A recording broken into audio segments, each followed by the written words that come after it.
11 billion tons of goods are transported by ship each year, which means any price changes in this industry will have a massive ripple effect across global economies. Recently, prices have been surging, so we decided to put our analysis to it. I'm joined by Laura Campbell. She's a senior analyst here at ETM Analytics. Laura, thank you very much for joining me on Markets Magnified. So, what are some of the main driving factors behind the rising freight costs? Hi, Elsa Marie. Thank you for having me. So, to understand what is driving higher freight costs, it's worth explaining that in the freight market, demand does not change much when the price of the goods or services changes.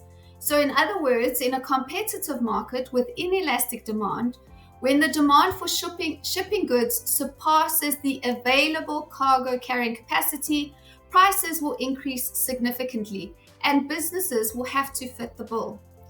And now the latter depicts the current situation. What we've had, though, is a perfect storm of factors hitting the freight industry, which started with the closure of the critical Suez Canal shipping route following the Houthi attacks on ships in the Red Sea. Now, the closure of the Suez Canal had a particularly negative impact on supply chains connecting Asia and Europe. And the rerouting of ships all the way around the Cape of Good Hope increases shipping times by up to 40% while lowering shipping capacity. And this ultimately raises prices as the network's effective throughput is negatively impacted.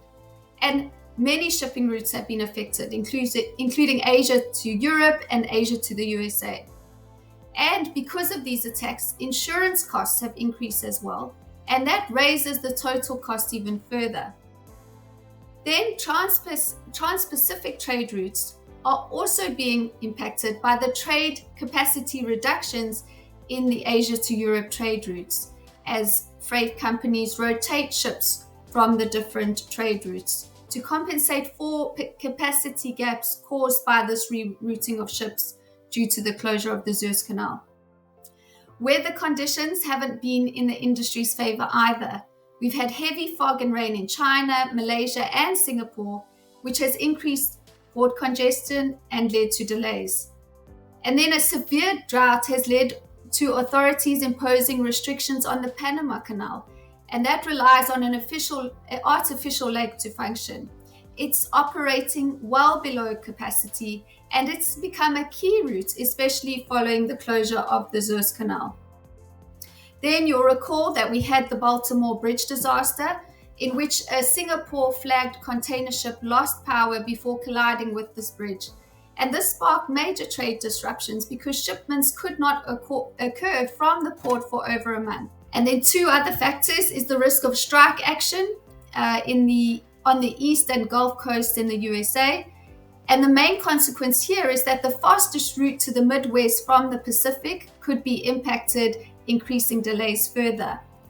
And finally, demand is ramping up because there are concerns about delays and capacity constraints before the peak holiday shopping season of Black Friday in November and then followed by Christmas. So companies are being forced to accept these rising costs because their cargo won't be loaded and shipped if they don't. 2024 has been undoubtedly the year where everyone is keeping one eye on every central bank to see when interest rates will be cut. But with increased shipping costs, this will obviously start feeding through in inflation, and I'm assuming then this could impact the timing of interest rate cut decisions. So to the extent that rising shipping costs feed through into keeping inflation sticky, this could delay interest rate cuts in advanced economies further. And we've seen this theme play out through the year. Already the US Fed remains relatively hawkish, indicating that it needs confirmation of the downward trend in inflation towards its 2% inflation target before cutting rates. How could this possibly impact Africa? Yes, for Africa, the same applies. Rising shipping costs and possible supply chain disruptions are likely to raise inflation. And it's already surging to double-digit levels in many countries in Africa. And then in turn, it could delay interest rate cuts in African economies, especially if rate cuts in advanced economies are delayed.